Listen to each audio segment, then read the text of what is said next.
Welcome to Health Oddity, the show that strips away the jargon and hype surrounding all things health and fitness to help you live a long, strong and energetic life. Lining up at the bar this week, here's Peter Lant, Paul Bassett and James St. Pierre.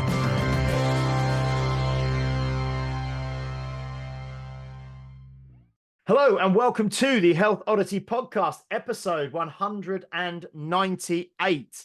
Now, we have got a very, very special guest joining us today, a returning guest. But we were just saying before pressing record, as it were, that it's actually been almost to the day, I think, 3 years since we last spoke to this guest. So it's great. And he's all the way from San Jose, I think, in California. Is that still right, Mark? That's still correct. That's still correct. But what I will do, I'll quickly just touch base with Peter, and then we'll crack on, because we obviously it's like catching up with an old friend that you haven't spoke to for 3 years. Yeah. We're gonna have loads of stuff to talk about. But how are you doing, Mr. Peter Lant? Are you okay? Yeah, I'm all right.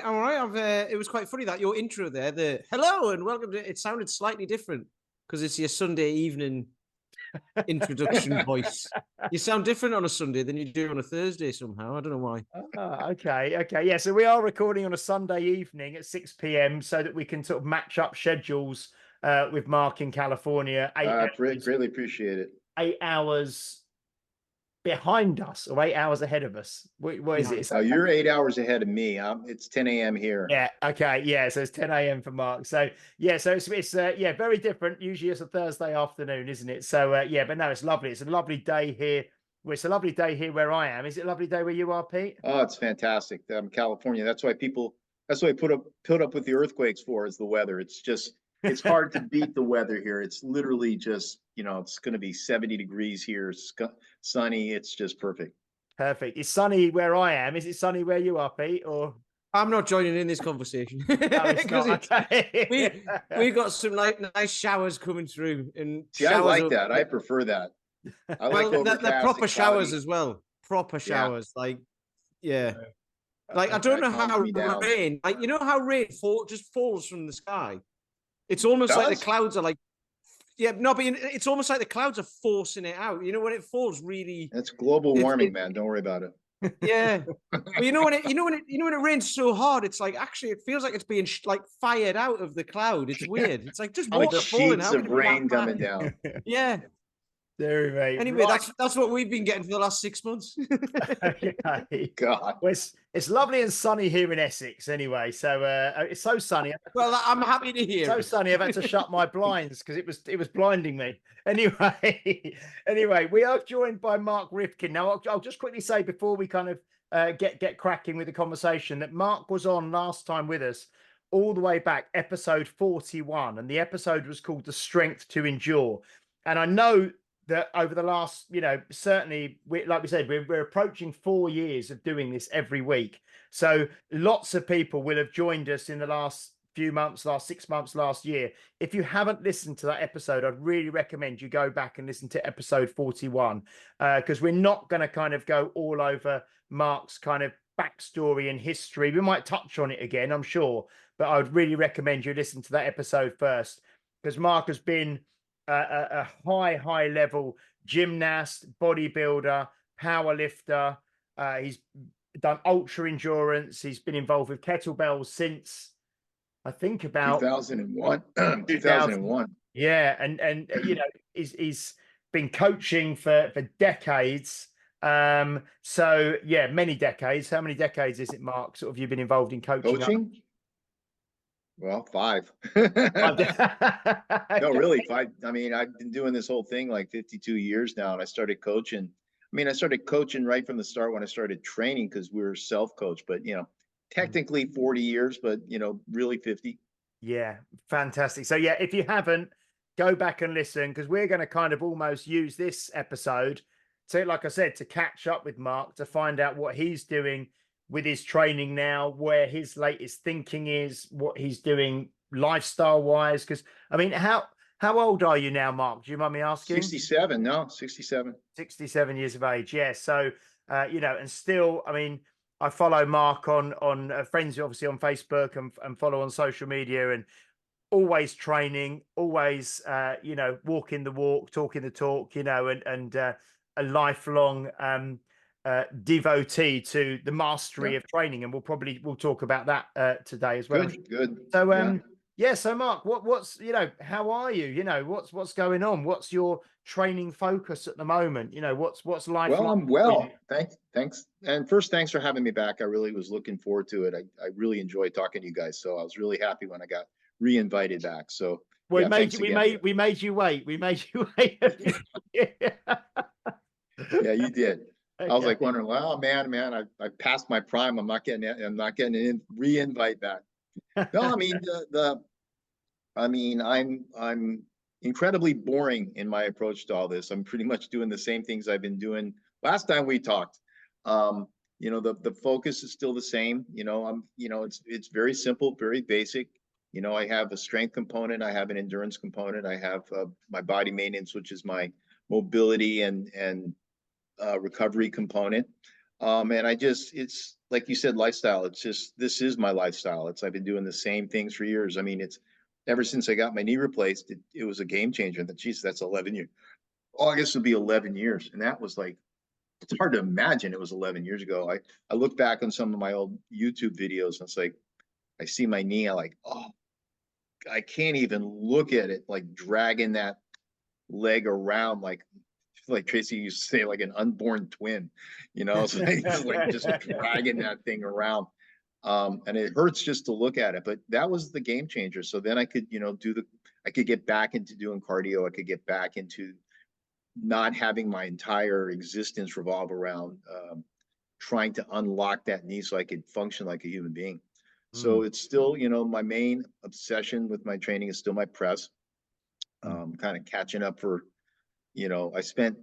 after my knee, I spent, so many years just trying to refocus on, balancing my legs out and getting back into that. So once that got to basically, maintenance level, then I just really started obsessing about the press as much as I was, like Peter can relate to. Yeah. But it's fun. So I mean, I was going to ask actually, if you wouldn't mind, because I've got a lot of older members at my gym, and quite a few of them have had joint replacements now and are having, Sure. recent knee replacements, hip replacements. We've got people, with knee replacements and things coming up. I mean, if you had I suppose, a message or a bit of wisdom or something around, because a lot of people see this, maybe a knee replacement or a hip replacement as something that is, the end of being able to do something. Their life's going to change dramatically afterwards. But you've obviously shown that you cannot just survive after it. You can actually, get to a level of performance and things can be better after it. So what's your kind of I think thing their life around... is going to be dramatically different, but it's going to be dramatically better. It is going to change, but for the better. I mean, most people, if you need a knee or a hip or any joint replacement, you're at the end of the road in terms of ability to cope with that joint. So when you get it replaced, I mean, it's like the heavens opened up for me. Like I could, wasn't 24/7 thinking about, how am I going to get through the day because my knee hurts, or how am I going to, move so that it's not so obviously acting, moving like a cripple, that type of thing, and just constant pain. So yeah, once you do it, it's not an end, it's a beginning. But the most important thing and the biggest takeaway and the biggest piece of advice I give everybody about joint replacements is range of motion, mobility first. It's like everybody overly focuses on strength. Strength's important, but more important is, does that new knee, that new hip, new whatever shoulder bend correctly and extend correctly? Because everybody's, you want to have normal ranges of motion for symmetry of your back and things like that. If you have one hip that's off and one knee that's off, that's going to throw that reverberates all the way through the whole body.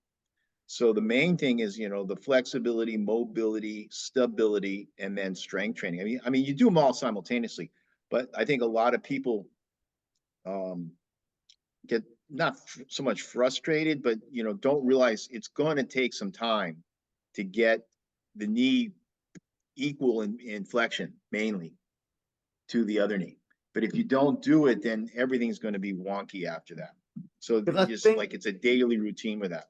Because from my experience, from working with people and having people in the gym who've had it done, obviously when you put in an artificial joint, the artificial joint has full range of motion, doesn't it? Before, if you just held it in your hands and moved it then obviously gets put into the body and gets kind of like attached but there's so much sort of scar tissue and things that are built up around it. Is that what you're really trying to?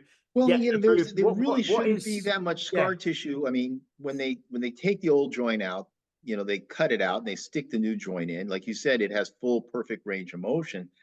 There shouldn't be that much scar tissue if once they put it in, you start doing what they want you to do, which is bend it and mobilize it and stretch it and squat basically and lunge. So you're using it in the correct range of motion. And then just doing the soft tissue work, right? The the foam roller, the balls, all the things, stretching, mobilizing the joint so that everything's supple, right? The tissues are supple and soft all the time because it will tighten right back up. Then as you increase strength abilities and it's like anybody else, you train, you get a little stiff and sore. And then if you don't soften it back up, then it kind of locks back into that soreness. It's not scar tissue per se, but it's just like any tight person, they have that stretch reflex kind of turns on too soon. And it's even more so with artificial joints where the stretch reflex, the muscle tissue gets super stiff. You just have to kind of reset where that stretch reflex activates. And you want it to be even with the other one. I mean, it's a slow process in the beginning. But then once you establish it and you maintain it, it's not that hard to keep it going. But it's like everything else. Consistency is everything. I'm still out in the gym. The first thing I do every day is mobility, flexibility work. I was going to say you're obviously much more not knowledgeable within yourself, and obviously and like you said, the word consistent and strict with doing these things than many people may be. I do have I have one guy, Andy, who's absolutely brilliant. His knee's like superb now, but as you wouldn't even know he'd had it replaced now. That's a lot of people if they do it right. So, but how long would you say, using your level of consistency and knowledge and dedication, post-op, how many months or years did you feel that? I mean, is it at a stage now where you kind of forget that you've had a knee replacement? Does it ever get? Oh, absolutely. Yeah, no, it's absolutely true. I mean, sometimes I have to look at like which knee, knock wood, in terms of ability to move it, to work it. They both move very evenly. I would say, like I have a client that just went through a knee replacement. He's 78 years old, very light, not flexible, fit guy. But it was, here's the thing, the range of motion you have going into the knee replacement is the range of motion you get coming out. For the most part, like he went in, he was like me, he had 90 degrees, barely. So he came out, he had 90 degrees. And that was the tissue tightness, right? So we've had so now it's been, 6 to 8 months. It took a while to get to like 100 degrees. It takes 110 degrees of knee bending flexion to walk downstairs correctly. So it took, here's the thing that most people and the docs don't really prepare you for in terms of that. It's like the first month, you're so traumatized and they amputate your knee, man. I mean, like Tracy told me that. She's like, I was complaining about something. She says, well, they amputated your knee. It's like, no, they didn't. And I thought about yeah, pretty much they amputated. They just sawed it off. They put it back together, but they cut off both ends of the joint. It's major trauma. Yeah, major trauma. Yeah, and then you get swelling. It literally all scar tissue. Anytime you do, have traumatic and you have something that requires scar tissue for healing, it takes a year for scar tissue to mature. A year. And that's just so it's not so, fragile, right? So you're looking at, for most joint replacements, you can get back to walking, you can I mean, I swung the 48, 8 weeks after my knee replacement. I taught the cert. I went to Croatia. I taught the cert and I walked up 400 steps in Croatia 8 weeks after the knee replacement. I'm sorry, 3 months after the knee replacement. So that's 12 weeks, right? You can do all kinds of stuff. You can use it. I was doing squats, I was doing regular swings, lunges, everything like that in my training to get to that point where you're talking about, well, you kind of forget that it's a knee and it bends. Like now my knee bends normally without thinking about it. I won't have to stretch it to get it there. That's a year. But it's not like 0 to a year, right? It's not like, oh, I have no function, then a year later I have function. Every day you're getting better, and it's just basic stuff, right? It's like, bending your knee, squatting, lunging, any type of, I'm not talking about weighted stuff. I'm talking about body weight. I'm talking about flexibility, mobility work, right? Every day.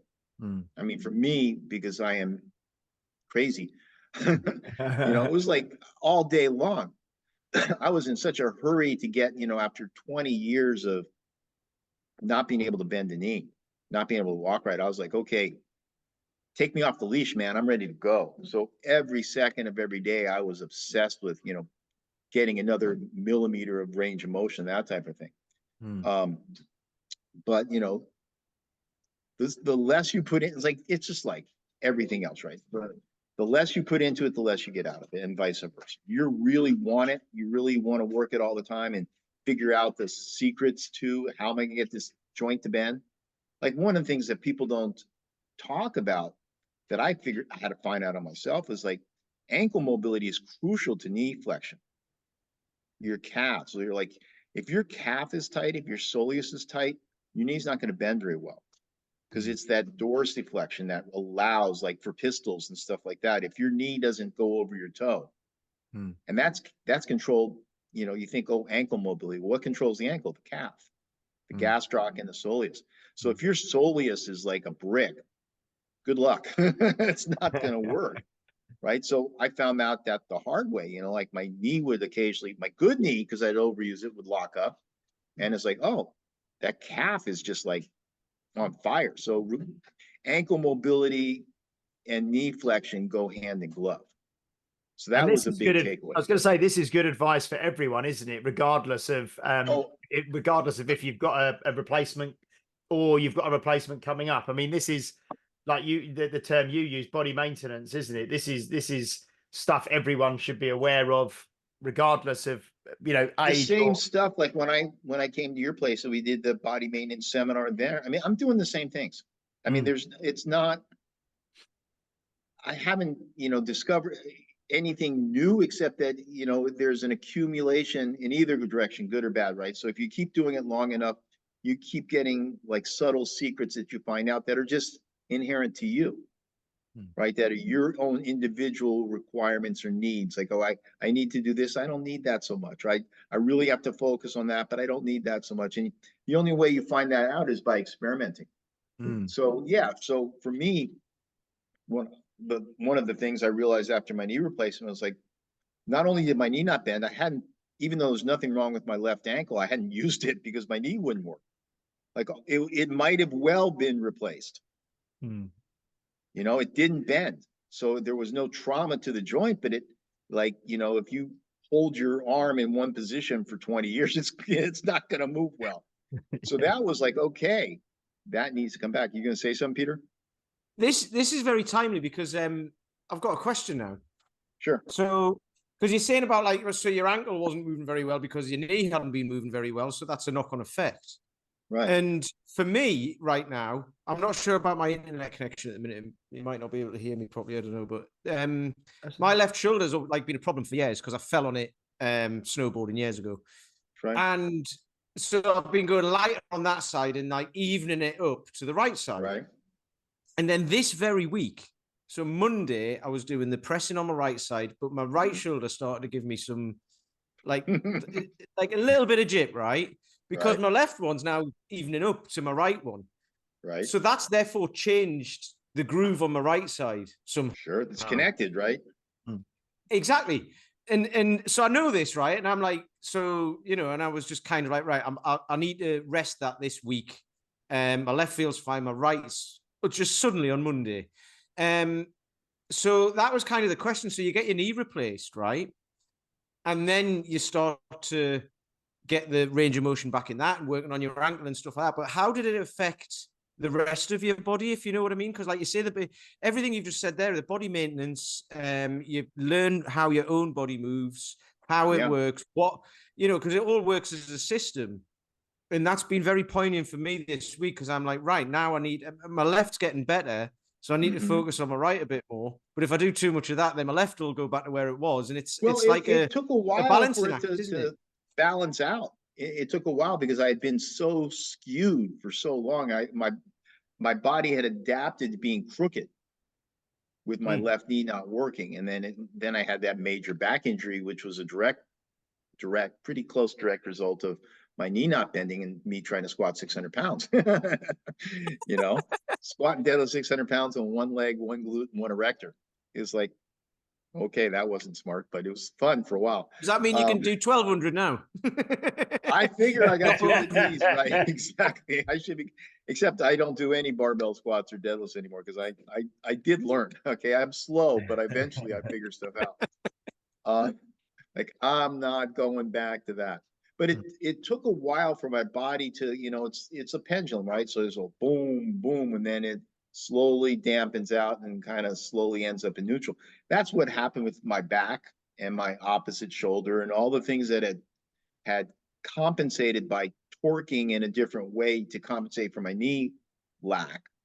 I tell people this all the time. It's like, if you want a dramatic example of what joint imbalance is like, it's real simple. Get some duct tape and take any joint and just bend it to halfway and restrict it. So it can't fully straighten, it can't fully bend. And just spend the day like that. It'll be shocking how much everything else hurts. Like, okay, so you get people that have foot injuries and they get in a boot, right? Well, be prepared for your lower back to go wonky, right? Because that boot's 1.5 inches or 2 inches high, and then you're like, don't. Well, what's that doing to your back? So it's like you hurt your foot, you end up with a back issue, unless they're going to give you 2 boots where you bring your foot up high enough that you're even. But one of the basic tenets of body maintenance was always square, plumb, and neutral, and it's still to this day the base. It's like first principles, right? What are first principles? Square, plumb, and neutral. Because if you're not square, plumb, and neutral, nothing else really. How do you load? Right? Like if your car, if one wheel, it's the same examples I've used forever. Like one wheel goes this way, one wheel goes that way. You try to run it fast, tires are gonna blow, alignment's gonna blow, frame's gonna bend. I mean, same with you or me or everybody, right? So you have to be as close to as possible to square, plumb, and neutral. And that changes daily, right? You sat on a plane for 15 hours. You're not the same body that you were before you got on that plane. So it's like it's the key, the first principle of body maintenance is just do, a regular assessment. What's tight today? Like you just said, like I woke up and, my right shoulder's been fine. My left shoulder was wonky. Now my right shoulder's wonky. What's going on? It's going to change. And if you're not paying attention, it's gonna, I tell people all the time too, it's like, oh, so-and-so hurt, I got tweaked, right? I didn't know. It's like, well, you knew, you just didn't pay attention. You get the tap on the head. So you're getting the tap on the head right now with your shoulder. If you don't pay attention, you're gonna get a 2x4. And then you're gonna fall off a cliff. It's like, well, I didn't know. Yeah, you did. You ignored it. It's like people ignore stuff. It's no big deal. Like I tell my clients all the time, he says, why do you want to tell you? Because it's just a little thing. It's like, tell me the little things. I want to know the little things. Little things are easy to fix because little things always turn into big things if you ignore them. It's the Perry Nicholson one that he says, if you listen to your body whisper, you don't have to hear it shout. It's that, and it's that, 100%. And we and I have that with clients. I think we probably all do. Where sure. They're doing a set of, say, 10 swings, and around the 6th rep, they feel something slightly, but not enough. You do another rep, see if it still hurts. So they do the full set of 10, and then they put the bell down and go, oh, yeah, I felt that at about 6, but I just carried, wanted to finish the set or whatever. Right. Oh, yeah. Yeah, it's so Mark, I mean, what would be really interesting actually, because I think it would really well, I just think it'd be really interesting for me as well, is your current programming that your current training, you do a lot of like you do the bar, so you mentioned you don't barbell squat or barbell deadlift, but you Right. do barbell overhead press. Yeah. And you one hand swing rather than two hand swing. And I remember last time we spoke about this, and you said the one hand swing is better for your back than the two hand swing. And then you do, I know you're working on pistols as well still, aren't you, regularly? You do your pistols as well. So Just my left leg. just yeah, okay. And I know you do accessory work, and I want to talk about rucking with you again, because Sure. you've already been out this morning for a 2-hour ruck in California this morning. So I want to talk about that as well. But what's the you mentioned the obsession with the overhead press in terms of doing it as a barbell press rather than say a unilateral kettlebell just press. What's the preference for you? What's the thinking behind that? it doesn't hurt. Okay. You know, that's like my metric for everything. Does it hurt? If it doesn't hurt, I stay with it. If it hurts, like people always like, because I have a really giant, you see my back arch, it looks like it hurts really bad. It's actually corrective for me because my back injury, because of gymnastics, I had a really flat lumbar spine and I'm kind of a round back person, don't have a normal lumbar curve. And I overdeveloped my abs from 8 years of gymnastics, 5 hours of ab work every day in gymnastics, right? And then bodybuilding, more abs, and powerlifting, stupid heavy ab work, right? That's why it makes me laugh when people say, oh, squats don't work your abs or something like that. It's like, I can't do squats because even double kettlebell front squats, every time I do them, the thing I load the most is my abs, and that messes up my back. So it's like, the big arch is corrected for my lower back. It actually feels better for me because it's like, people don't freak out like when you do wrestler's bridges, right? Or neck bridges or any kind of bridge, like, oh, that's cool, you're strengthening your back. But if you stand up and bend, then it's like you're going to destroy yourself. Well, I've been pressing like this twice a week for 9 years now. So if something would have gone, I figure it would gone, right? It feels better. Now, it's weird because the barbell press, just like I can't do the the barbell squat or deadlift because it's bilateral and my back is so asymmetrical that my strong side does overloads. With the barbell press, it actually creates a symmetry. Like I figured this out the hard way. Like when I was doing a lot of single kettlebell press with Strong First and teaching it and working and all this, I had like constant bicep tendonitis because it was in that frontal plane. I was trying to press in this plane instead of like you press, Peter, in that frontal plane, which is what my belief the proper kettlebell press should be on the frontal plane, not in the sagittal plane. So I was trying to press as they were at the time in this frontal plane. I'm sorry, sagittal plane, front to back.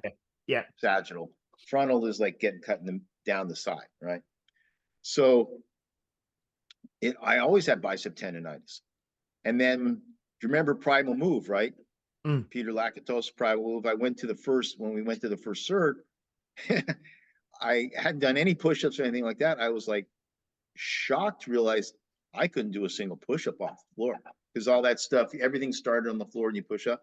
My right shoulder was just, that scapula was completely dysfunctional. Like, I was like, oh shit, that's not good. I got to fix this. And then I learned, okay, I had to start, like the worst beginning, like kneeling, push-ups, negative only, trying to get my shoulder blades to work to. Now I can do, I think at one point I did 90 rep push-ups. I don't go all the way down. I do them for my lockout. So it's a half rep, but still 90 push-ups, right? I can, anytime I want, I can do full push-ups, but it's not what my goal is. It doesn't help me.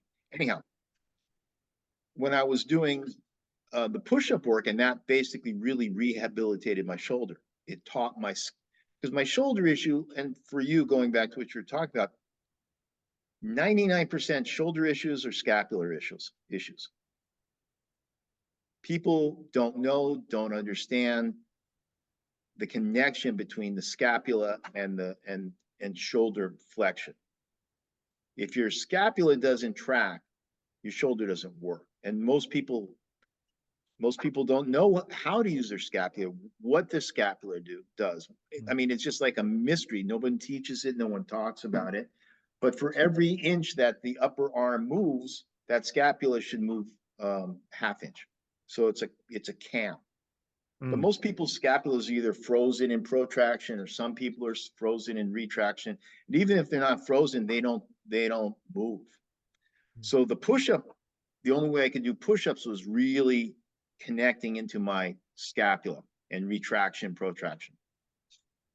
Long story short, I started thinking, well, if it works on the push-up and the bicep, the single bell press kettlebell hurts, maybe a barbell press. I mean, I still have my first presses with a 45-pound bar on video on my YouTube channel. It's like, I was like, wow, 50-pound barbell press. Yay, I can press a barbell. And it was hard. And that was, whatever years ago, but it's like, then it basically allowed both sides to work symmetrically. Now that didn't work for barbell squats and deadlift. I tried it. It was same with two-hand swings over and over. But my upper body was different. And that goes back to, 8 years of handstands and gymnastics. I mean, that was like, my handstand was my best gymnastic skill. I never missed a handstand in competition. I could do a handstand on anywhere. I mean, I could do a handstand on the edge of a building. I used to walk up and down stairs on my hands. I felt more comfortable in my hands than I did on my feet. And then after my back injury, I completely lost my handstand, which was like, oh my, are you kidding me? Like, okay, don't take that away. But that was gone. So when I got back to barbell pressing, that became like the substitute. That's part of the reason I'm so obsessed with it.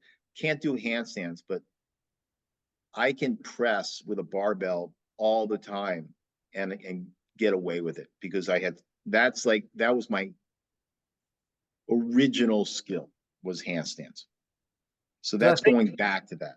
Yeah, because I know like Dan John talks a lot about, in America, he's North American males do lots of pressing, but the majority is horizontal pressing. So it's the the bench press.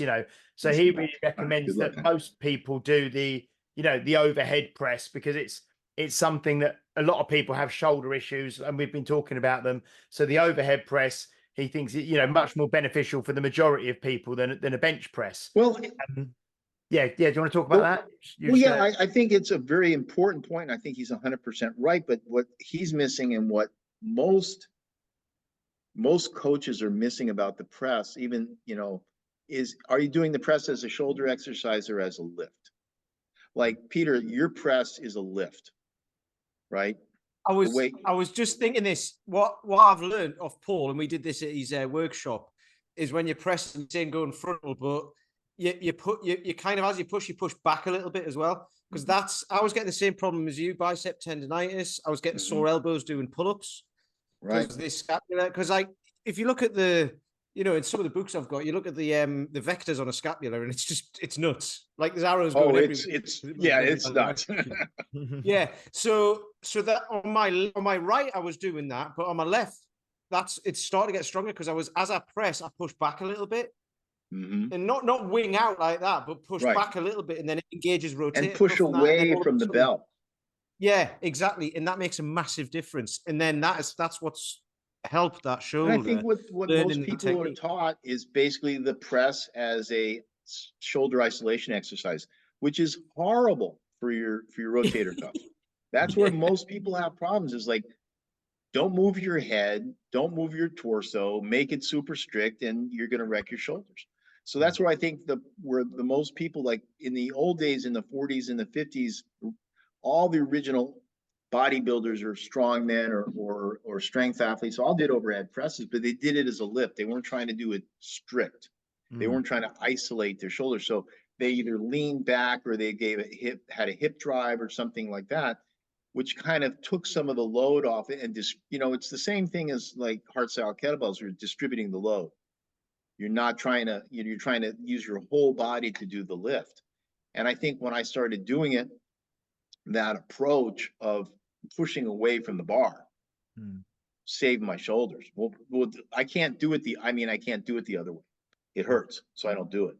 But I think that's where most people got away from it in the US and all over the world, is they were doing it military press, right? Is by definition strict, no momentum.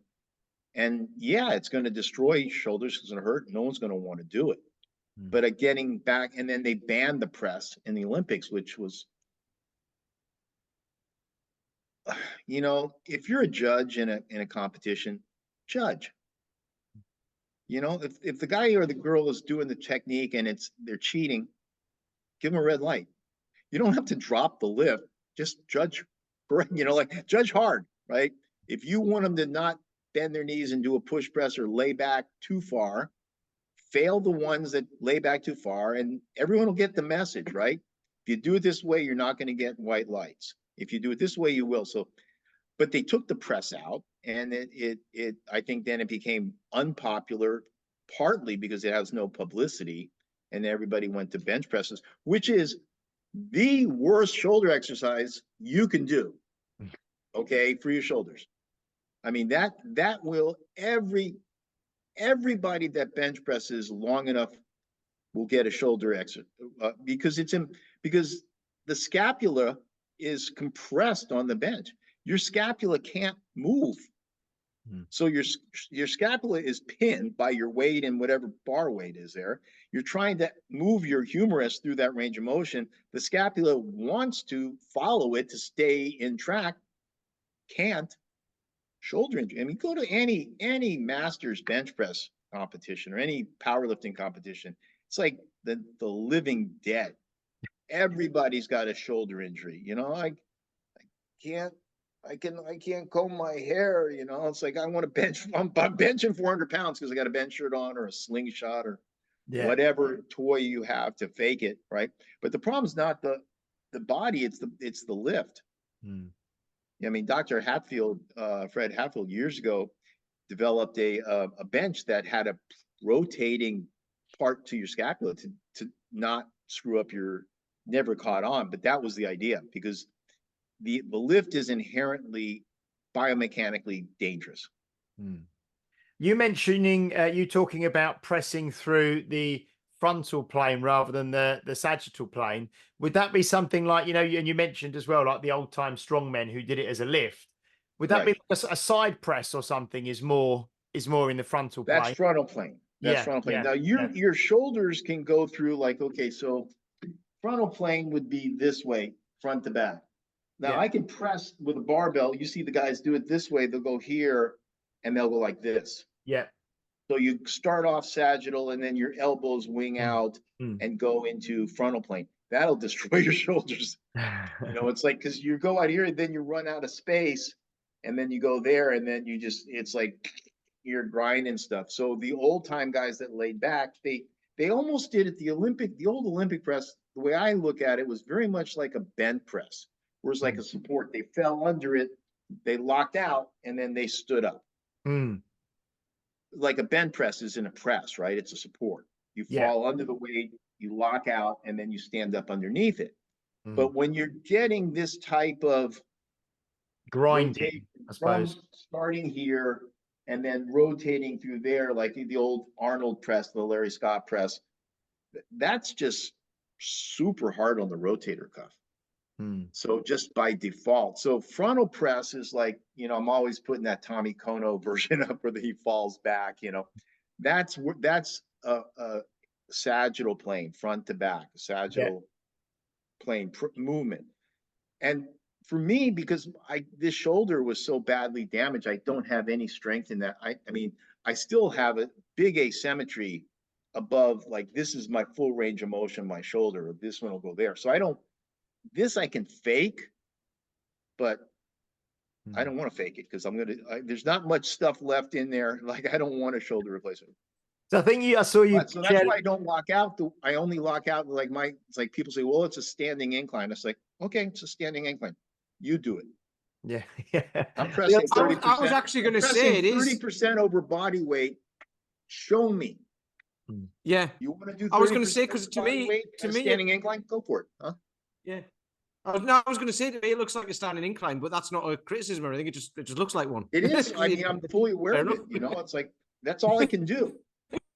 You know, so should I like, okay, I can't meet some anonymous idiot on YouTube's standards, so I should quit, right? No, that's not going to happen. I invite everybody that criticizes my standing incline to do their own standing incline at 30% over their body weight at 67 years old, and then come back and talk to me. Yeah. I've had that with them. Like, Someone told me I was pressing wrong, and they were worried for my shoulder. They were worried for my shoulders, and I was like, well, like everything we've just talked about means it's like actually it's good for my shoulders. Oh, absolutely. But they said, oh yeah, you need to drop the weight and get the form more strict and all of that. And I was like, did I comment back? I went back and just said, no, it's fine. It's a lift. I'm fine with it. Well, you know, that's and then the said, irony. well, no, but they said fair play. I couldn't do that with that weight. And I was like, well, why are you commenting on it? Exactly.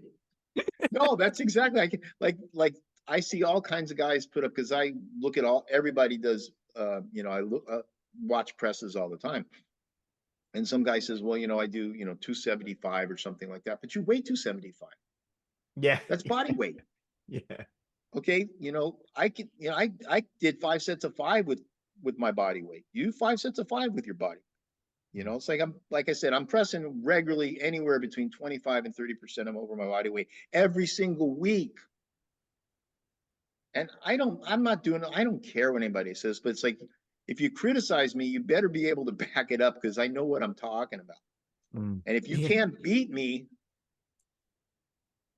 if you can't do better, then you just shut up. And if you want to do, I'm too old to put up with bullshit anymore. It's like, I don't care.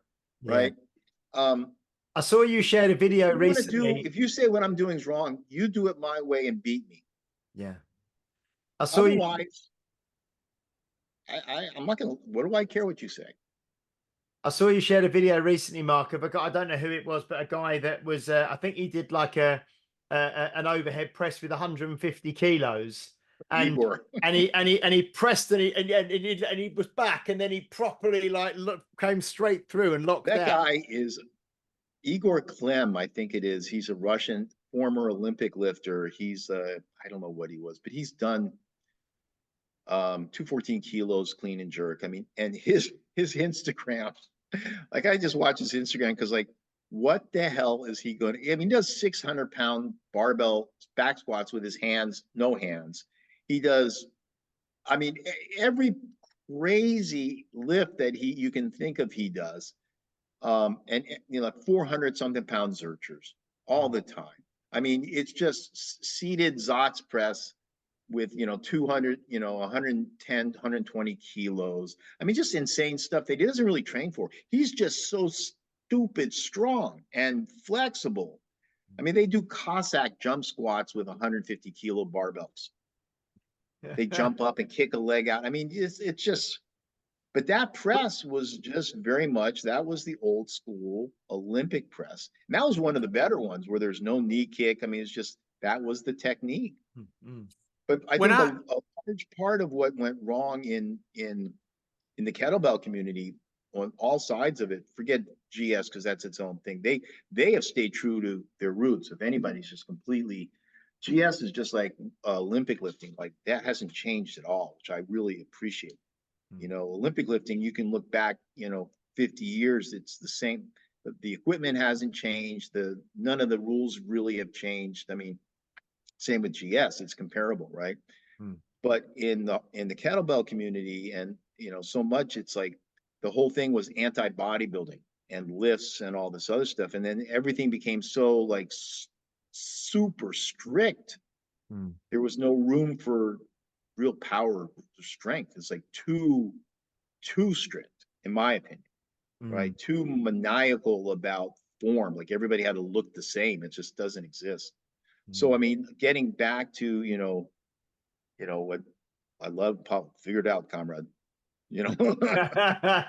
figured out, comrade, that was the beginnings of it that I love. It's like, okay, everybody's going to be a little bit different, make it a lift rather than, a surgical precise, whatever. So I think that hurt the community a lot. And I think now it's changing. It's getting back. There's more leeway for people not quite so critical. The bottom line is it safe? That's like, for me, I say it all the time, my training partners, if the pressing, anything I'm doing, if that starts to hurt, it's over. I'm done. I'll find something else. I'm not going back to being injured again for any lift or anything like that. It's like, I used to swing the 60 and the 68 kilo bells one arm every 3 weeks. And then at one point, I guess it was close to a year ago, I said, you know what? I'm done with those bells.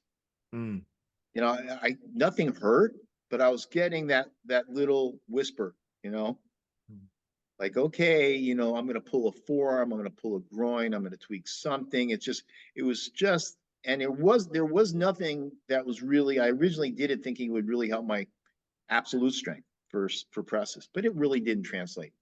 So I just stopped because I'd done it enough. I proved that I could do it. It's like, and I was just like, I'm not taking any risks anymore that I don't feel are calculated. I mean, every risk I take is a calculated risk. I was going to say, it's that risk versus reward, isn't it? And when absolutely the risk outweighs the potential reward, then it's a sensible decision, isn't it? And yeah, no, that's fantastic. Yeah, I mean, that's the same thing. Like, I could do 2-hand swings, but it's like I've proven to myself it would only be ego for me. And there's no, you know, for me, it's the same thing. It's the asymmetry creates symmetry for me. Yeah. I find this hugely fascinating because people might look at a lift, say the way I press or the way you press, and they go, that looks like it hurts to them. And it's like, right, well, if you think it will, it probably will. But if you train it, it'll train you to be stronger in that position, because every position should be. And you have to find your specific idiosyncratic position, right? Like, I'm sure you've heard, like, you show anybody a kettlebell swing, any version, GS, hardstyle, whatever. What's the first thing they say? It looks like it hurts your back. I mean, it's logical. It does look like it would hurt your back.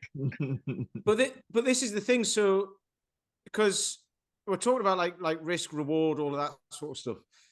The heavier bells, you said you were swinging, there's this little whisper in your head saying, like, I'm going to stop this. And if that little bit of doubt is in there, if that starts to grow, then it's likely to happen. And this is where I think people can get scared of actually lifting weights and stuff, you know, like people who are getting new to it or whatever. And they're kind of like, I don't know where to start.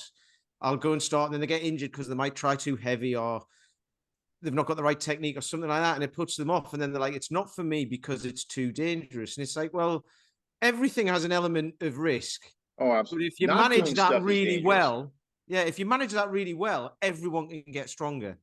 And that's what, it doesn't concern me, but it's I don't know. I find it a little bit sad because that used to be me back in the day when I was weak and I sat behind a desk all day and my posture was bad and all that. And it's like, actually, it's a really good thing to be able to get over that initial fear and just say, right, I'm going to get like you with your knee and all that. I'm going to make this better. I'm going to get better at this. Well, the thing also is, like, it's not as if doing nothing is safe. Yeah. I mean, really, if you could say, like, listen, if you just sit down for 12 hours a day and then sleep for 8 hours a day, you know, you can remove all risk of injury or disease or illness, then it'd be that. But the exact opposite is true. So it's not, there's no risk, right? If you sit for 12 hours a day, there's all kinds of risks. I mean, serious risks.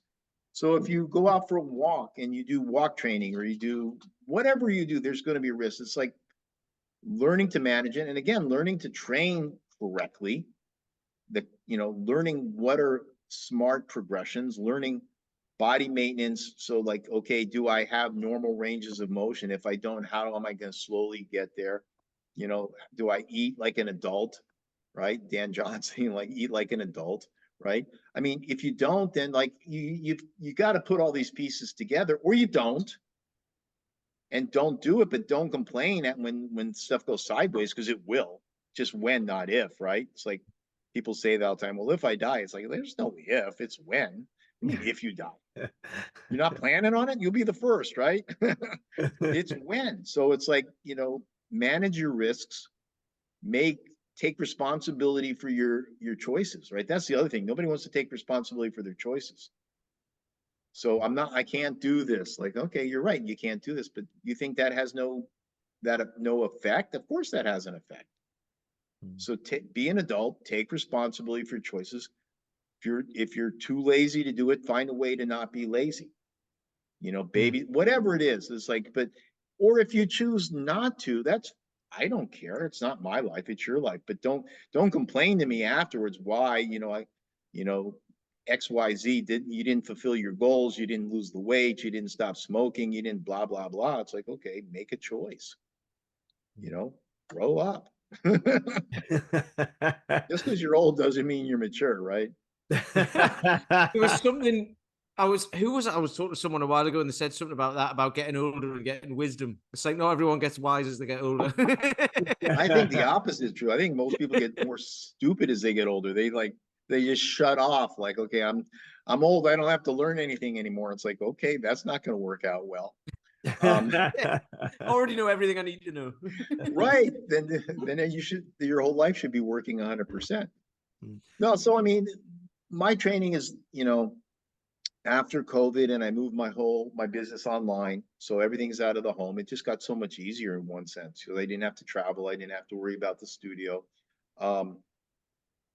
It's just, my routine became very easy to maintain, and I'm really routine based. So it's like that, get up and do my stretching mobility work, and then do my clients and go do my training every day. And then it's just, all those different, the strength component, the endurance component, the power component from the bells. It just worked out really well. I think one of your quotes that we've used a lot on the podcast since you're on is the thing that you said, whereby you never ask yourself if you feel like training in the morning. Oh, no. You just get up and then you just do it, and you never even ask the question whether you feel like doing it, because whether you feel like doing it or not is irrelevant. It's got to be done. 100%. That's a game changer. Yeah. Is it on the schedule? Go do what you can. Suit up, show up to your best. Yeah. Like, so some days, you just never know. Like I ruck on Thursdays and Sundays, and I ruck on Thursdays at like 1 o'clock or something like. So it's the heat of the day. There's usually no cloud cover. It's hot. I've been up since 3:30 in the morning. I don't want to go, and most of the time it's just a slog. Basically, most of the time it's just like, just put one foot over the other. Stop trying to talk yourself out of quitting early. Oh, well, I need to get home early. No, you don't. Just do your sets, do your reps. And then some days, for absolutely no reason, it's just brilliant. Like Thursday was just for absolutely no reason. I went out and was like, wow, I was fast. It was loose. I felt great. It was like a record. It was a PR time for a ruck for the Thursday. It's like, you just never know when you're going to have a good day. So you can't judge. Like, I didn't feel great going out, but as soon as I started walking, I could tell, like, oh, my legs are loose today. It's going to be really good. And this morning, had a really hard swing workout yesterday, and I got out this morning, and it's like my legs are like 2 sacks of concrete. It's like, okay, this is going to be hard. But it's your hard workouts that make you, right? It's the hard workouts that develop you. If it doesn't, was that saying? It's like, if it doesn't challenge you, it doesn't change you. And 90% of the stuff that you need to get from your training is mental. Yeah. That's where you quit. You don't quit. Your body doesn't quit. Your mind quits. Your mind gives up way before your body gives up. So it's like every time I'm out there and I, don't want to get started, or, it's like, I just realize I'm training my mind. It's funny. One of my clients he's really trying to learn meditation and really get his mind focused, and he's doing his walks, and like he texted me the other day. He was in the middle of his walk. He says, "Oh, I'm listening to this book on tape that I swear you wrote." And I said, "You listening to a book while you're walking?" I was like, "What do you mean?" So, "Oh, I'm listening to a book. It's like a book of meditation." It's like, dude, That's the opposite of meditation. Okay. Your walk is your meditation. You should be focused. You should be concentrating on your breath, on your gait, and on your stride, and on your heart rate, and all these things. It's like you're distracting yourself. That's the opposite of what you're supposed to be doing. Your walk is a moving meditation. Take the ear pods off. Focus on your body. Be here now. Be in the moment. That's meditation. That's it. Sit, breathe, whatever. Focus on your breath. Can't do it. I'm going to read a book on that. Like, it's still, at some point, you still have to breathe and think about your breath. You can read all the books on it you want. Can you focus? Can you be in the moment? You have to practice it. So, I mean, that's, like I was just saying, it's the mind. I'm always training my mind, because that's the weak. It's always the weak link. And the older I get, the harder it gets, because you've been there, you've done it. You know where the story ends. It's not like you're going to get to the end of the workout, like you're going to have the lights going to come on and like, oh, I just, I made, I jumped from here to here. It's awesome. No, it's just a slog. But over time, you get these big jumps. Over time. Yeah, there's a couple of things with that, because somebody said it to me last week, the week before, and it's decisions are made in the evenings and actions are what happens in the morning. Because you don't make decisions in the morning, because you'll just decide not to do stuff all the time. When Jocko Willock says that your pillow lies to you, I remember that all the time. Have you seen that little quote of his? No, I haven't. Oh, you should go on YouTube. Jocko Willink, your pillow lies to you. And it's this 2-minute little piece. He says, and you're lying there and your pillow's saying, oh, it's soft and it's comfortable. And it's like, your pillow's lying to you. Get up, get going. It's like this whole motivational thing. It's because, it's like, oh, it's okay. You can take it easy. You'll be okay. No, you can't. No, you won't. Get up. It's never going to be. That's what people hit the snooze button. Never hit the snooze button. Nope. Never, ever, ever hit the snooze button. No. My phone wakes me up, right? And the way my house is, I've got weird electric sockets. Like some of them are linked to the light switch. Right. So they're 5-amp ones, so they're not plug sockets properly. So the only plug socket I've got in the bedroom, because this is a really old house, is in the cupboard. So I have to put my phone in the cupboard, which is on the other side of the room, and that's what I use for my alarm. I have to get out of bed to go and switch it off. Yeah, there you go. That works. It works outstandingly well, because once you're up, you're up, especially in winter. But there's what you've just been talking about as well is like the training the mind. That's actually part of the device. They've figured they know the part of the brain, don't they? It's the mid cingulate cortex, I think it's called, which actually hypertrophies. That area of your brain grows when you do stuff. That's hard. Do hard stuff, and it doesn't have to be super hard. It's like getting out of bed and not pressing the snooze button, and then doing your workout or going for that walk or doing whatever it is. That part of the brain actually grows, so the hard stuff becomes even easier to do. So then you do harder, and I think. Oh, I found that to be true. Yeah, and I don't know what you think of him or not. It doesn't. I was going to say, I don't know what you think of him or not. It doesn't really matter. But David Goggins apparently has got like the biggest mid cingulate cortex you've ever seen. He's a little obsessive, but yeah. Well, yeah. But he has the right character flaws. It's like, so Tom Platz, right? The bodybuilder. Yeah. Right. So when I was a bodybuilder, a friend of mine had spoken to Tom, who was one of my heroes at the time as a bodybuilder, right? Because I had no legs, because I wanted those legs, right? Never happened, but that's another story. Anyhow, he asked Tom about another bodybuilder's potential, excuse me, as a professional. He says, nah, doesn't have the right character flaws. And therein lies the rub. It's like the Tool song. I don't want it, I just need it, right? You got to need it. If you don't need it, normal people, I've never been normal, right? So it's like I'm able to do things that other people don't do because I'm not normal. I mean, normal people, I envy them sometimes. They're not driven, but they're not driven. Like driven people are driven, right? You're never going to find a guy, let's use an obvious, like a billionaire that's normal, right? Billionaires aren't normal. You don't develop great things if you're normal. probably not dysfunctional, but you're not normal. I mean, normal people don't do those, but they don't care. But I mean, you can use that stuff, right? Yeah. And so that's just been my life, you know, since the time I was 14. I was going to So ask Mark, as we start to kind of wrap up, what you're 67 now. Obviously, we're definitely not going to leave it another 3 years to talk to you again. okay. We will speak to you. Great. We'll speak to you much sooner. But in 3 years' time, you're going to be 70. Right. What is your, if you can project? I mean, do you project forwards mentally, kind of, and say, well, 3 years' time, this is? I mean, are you just going to be doing the same stuff?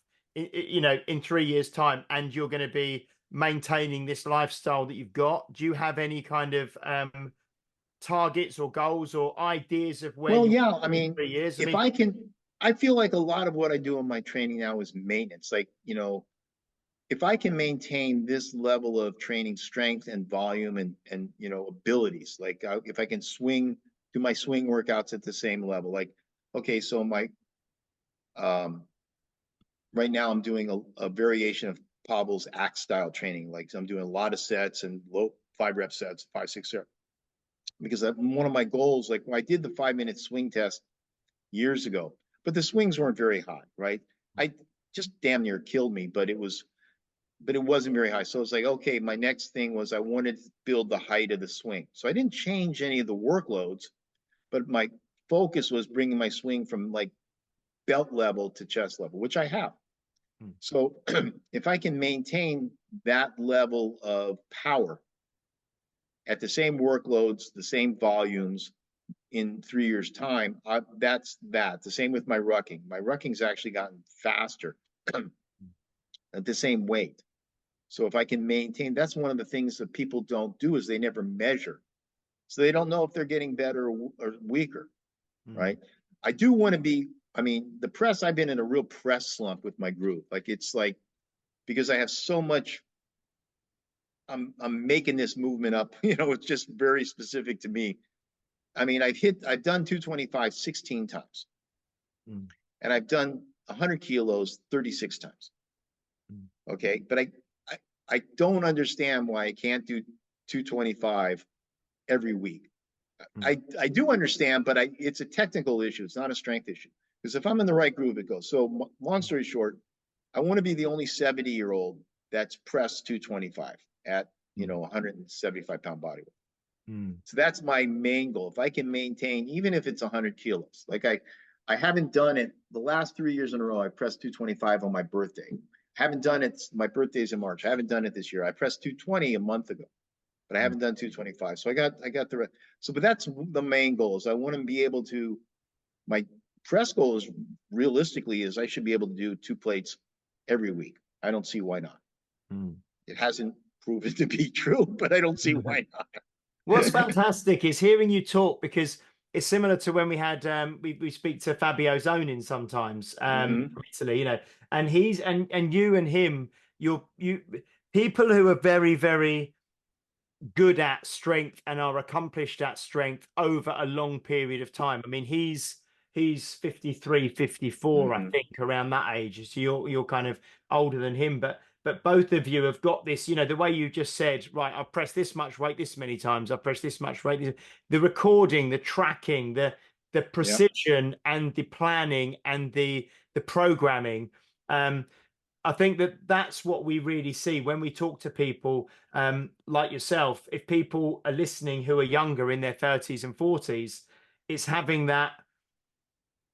Again, it's a different type of discipline, but the discipline of tracking and the discipline of planning and the discipline of recording and numbers and figures. And obviously Paul McElroy, who we have on a number of times, is like is all into his mathematics. I mean, would you say that is, obviously you have to get out and train, you've got to do the physical stuff, and like you said, it's the hard workouts that make you, but just doing hard stuff without a plan or precision is random acts of variety, isn't it? And just pushing yourself. So how important do you think, or how important do you know, this degree of precision and planning and recording? And I think it's the difference between being an athlete and being an exercise or something, and I don't want to take away anything from, I'm not disparaging an exerciser. I think that's awesome. People get up and they just want to exercise. They want to burn some calories. They want to work out their body. They just want to move. That's fine. They maybe focus on their career or whatever it is. That's fine. But you know, that to me is old school. That's what the difference between, if you want to be an athlete, if you want to make progress, you want to have goals, you have to approach it like an athlete. And I think that's a different, like Fabio's older, I'm older, we grew up in that era where there was no fit pros, there was no fitness industry per se. You were an athlete, you had a coach. I mean, this whole personal training thing just evolved directly out of coach athlete relationships, right? And but it kind of missed that. So it's like keeping track.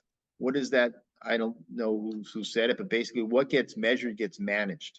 Yeah, I think it's Peter Drucker or something. Right, like right. Management consultant. Yeah. What gets measured gets managed. So it's like, okay, it's the same way. Like I weigh myself every morning. It's just a habit, right? Every morning, weigh myself. I weigh exactly what I want to weigh, and I've weighed exactly what I wanted to weigh all my life because I measure it. I get up and I'm like 2 pounds light. It's like, oh, I could eat more today, or I'm 2 pounds heavy. I eat less today. It's literally that simple. I think this current generation has been led astray, right?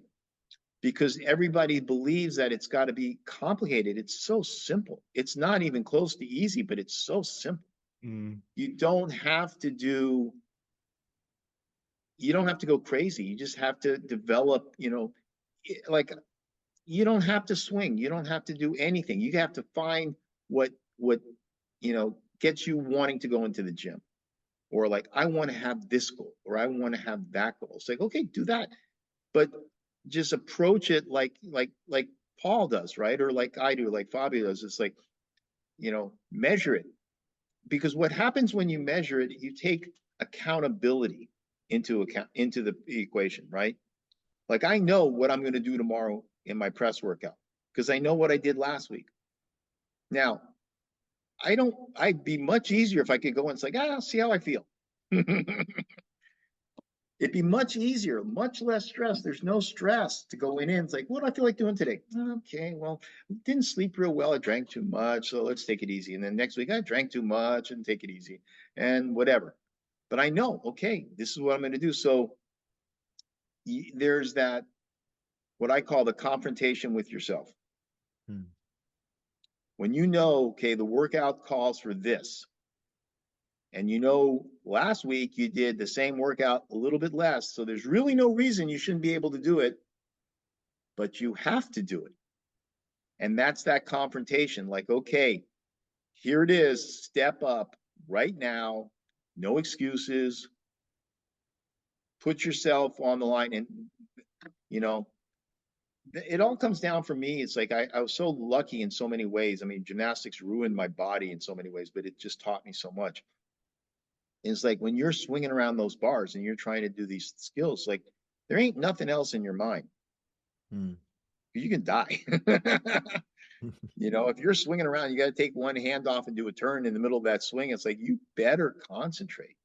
And I think that ability to really focus, I think you'll find that amongst all, really good athletes. Sports aside, it doesn't matter. Yeah. It could be anything, right? That is fantastic. I love that. I've made a few notes there, and I've got a few ideas of titles for the podcast just based upon what you said there. But I think it's so true, isn't it? I went in and trained this morning at the gym with Guillaume, and I had a press. We had to do 7 sets of 2 presses on each side. But last time was 6 sets of 2, and we did that. And it's like, and he said, "Oh, what's today?" I said, "Oh, it's 7 sets of 2 on each side." "Oh, that's more than last time." "Yeah, just one more set." And you think, well, I did it last time. One more set, I can do it. But it gives you that. Whereas otherwise, you might think, "Oh, I'll do 3 or 4 sets, and that's enough," But you kind of, when you've got it written down, and when it's planned, and when it's programmed, like you say, you just get started, and you just move towards it, don't you? So I don't know, Pete. And it shows you what you're lacking. Is it technique? Is it conditioning? Is it, you can't focus, you're distracted, whatever. I mean, it just really shows you what you have to bring to the table to make progress. If you want to make progress, not everybody wants to make progress. You know, it's like I think there's an assumption among trainers that like all their clients have this secret desire to be elite. Like that ain't even close to true. Most people, you know, like all you have to do is like look at Ozempic, okay, the weight loss drug, right? Yeah. That's going to remove so many people from the training world. It's like, I could just take a shot. I'm not going to be a pig. Why do I have to exercise? I'm not going to the gym. I just take my drug. That was a joke forever, right? If you could just take a pill and didn't have to exercise, well, it's as close as you're going to get. So I think, but that's better. Clear out the clutter. You know, people don't want to do it. You know, I mean, I think that's the real takeaway for me. Is like there's certain people that are just itching to get better, to be a better. They don't want to just zip up the muscle suit and then take it off at the end of the day. They want to be that guy or that girl. They want to be that person. They don't want to just pretend, right? I want to be that guy. That's where inspiration and motivation comes from. I look at somebody, it's like I want to be that strong, or I want to be. Why can't I do that? And sometimes there's just like, okay, you're old and broken, so you can't, but it's still motivating. So what can I do? Who can I be? Like I can be, okay, so I'm the old guy. Like I'll be the only 70-year-old that does this, that, or the other. I want to be, you know, I want to keep going at that point, because you look around and like, oh, geez, you know, most people don't do anything. They get old and they just get so, well, like I said that years ago, it's like strong fixes almost everything. Right? If you're weak, being weak sucks. It just sucks. I mean, what's good? Does anybody ever describe being weak in anything but negatives? Oh, he crossed that finish line. Look how weak he looks. It's like, no one ever says that. Like, I wish I were weaker, you know? Yeah.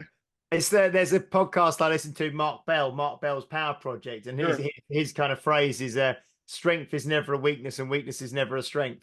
You know, that's right. No, I love that. I heard that too. Strength is never a weakness. Yeah. No, that's brilliant, because it's true. It's 100% true. Yeah. You know, it's like I told my kids growing up, and it's the same thing now. It's like the most important skill in life to me is being able to make yourself do that which you know you need to. I need to study for the test. You make yourself. I need to lose 5 pounds. You make yourself. I need to go to the gym. Because if you can do that, you can pretty much accomplish anything that you're capable of. But if you can't make yourself do something that you don't want to do, how do you go to work on time? How do you study for the test? How do you do anything because everything's hard, right? And the older you get, let me tell you something, it don't get easier. Yeah. It doesn't get easier. It gets harder, right? So, but if you can't make yourself overcome lethargy or internal weakness or cowardice, what can you accomplish? And then you're just giving up. It's like, okay, I'm just not that guy. Because I don't want to be that guy. I don't want to be the guy that, you know, like quits. I see those people. They disgust me. They do. I'm not going to lie. I look at those people like, I'm never going to be you. You know, I'm just not going to be that way. This has been incredible. It's been fantastic. Like I say, this is a Sunday evening in England, and it's really firing me up for the morning. I tell you. Good. What's better than to motivate and inspire? Nothing. Exactly, and I think that this is why, again, your Facebook. I see you training all the time. I see you, training obviously with purpose, with a plan, with goals, with ambition, and it is inspiring. It's so inspiring, because I think lots of people, I don't really know, but there's lots of these, influencers and things online who are in their 20s and stuff now. But for me, what inspires me is seeing people in their, their 50s, their 60s, training and being strong and getting strong and displaying strength and fighting the fight. And like you said, staying strong, and strong fixes almost everything. I absolutely love that. No, thank you so much, Mark, for joining us again. I really appreciate you on a Sunday morning, taking time to Hey, talk. my honor, my pleasure. I'm so happy we got to catch up again. This has been great. And like I say, it will not be 3 years down the line next time. If Maybe I'll people... have my beard back next time. Did you? I can't catch remember. it in the winter. Let's go in the winter. Did you have the big beard when we did the last one? I can't remember. Yeah, that Strength to Endure, the cover of the Strength to Endure, the beard was like, I look back at it now, I like scare myself. It's like, okay, damn, that thing was huge. Brilliant. If people do, I know you're on Facebook and Instagram and stuff. If people want to, because I think this has been brilliant. I'm sure lots of people, if they hadn't listened to the first one, listen to this, they're going to be really interested to kind of, see what you do and things. What's the best way for people to kind of, well, if they get in touch, they want to just look at my training stuff, like my YouTube channel, which is Mark Reifkind. Yeah, I have like 4,500 videos, and they're all boring, but they're all my training for the last 15, 20 years. So I got literally 4,500 videos up on YouTube. GeariousStrength.com, which is my website, which is older than me. But it's got pretty much all my podcasts. So if they want to look back and listen to any of the podcasts, it's pretty much just it's a static brochure anymore. So all the podcasts are on GearioStrength.com. And then my blog, which I do Facebook, but then every workout is blogged on wristblog.blogspot.com. If you go to the website, the Geary Strength, it has my blog link, my Facebook link, and my YouTube link. But I don't keep the detailed blogs that I use, but it has everything on there as far as the workouts. And then, that's probably the easiest way. In Facebook, I'm always on Facebook. So that's that. Brilliant. Thank you so much, Pete. Anything you'd like to say before we wrap up? Too much. So no, we'll be here for another hour. So I'm gonna keep my mouth shut now. Well, and Peter, I'm so impressed. Speaking impressed, I'm so impressed with your pressing and your pistols. As I watch all your stuff, and I always get inspired from that, because it's seriously impressive, man. Like, I couldn't do those presses. Yeah. Do you know there was something I saw yesterday? I think 2 years ago yesterday, I pressed the 40 kilo for the first time, right? I thought it was a year ago. It was 2 years ago. And now I can do about 7 with it. I'm aiming for 10. I mean, I'm aiming for more than that, but right now 10 would first be good. 10, then more. Yeah. But I was looking at it and I was like, God, it's taken me 2 years to get from 1 to 7. And in my head. No, honestly, in my head, I was like, oh. But then I'm like, no, I'm going to keep going. Like, that's one of those things of like, you can look at anything as good or bad or whatever. And it was just like, I was like, oh, it's 2 years to get to that. Well, and I was, it's exactly like I look back at how long it took me to get to 200-pound press, right? I mean, it took me a year to get from 190 to 200. And I think it took me 6 months to get from 200 to 205. And now I did couple of weeks ago, I did 11 singles with 205. And now I could do 200. I can fall out of bed in the middle of the night and press 200 with any technique. So, I mean, that's why you keep track, and that's why you take note, because you look back and you see that, like, oh, I thought that was, horrible that it took me so long. But then you realize, like, wow, look how much progress I've made in the same thing. Like, you didn't have to do a new exercise routine. You didn't have to change lifts and go to a double press or a 3-bell press or press them from your pinkies or whatever. You just made progress doing the same thing.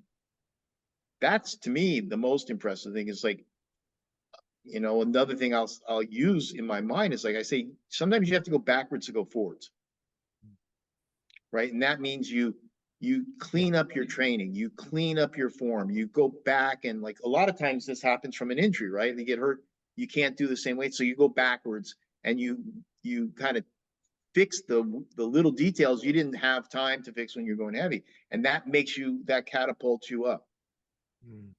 So like I'm always impressed watching your stuff. So, and the other thing, Pete, as well, is most people in their late 40s, that if you look at the general people, that they're going to be trending downwards at this stage, right? And you're trending up. Yeah. So it's it's fantastic. Keep it coming. Anyway, brilliant. So guys, thank you so much for listening. that's episode 198. We're going to be back next week with episode 199 with Alison Young, who's just won for the second time in a row the Tactical Strength Challenge. So worldwide. So Alison is going to be back with us. I'll have to catch that one for sure.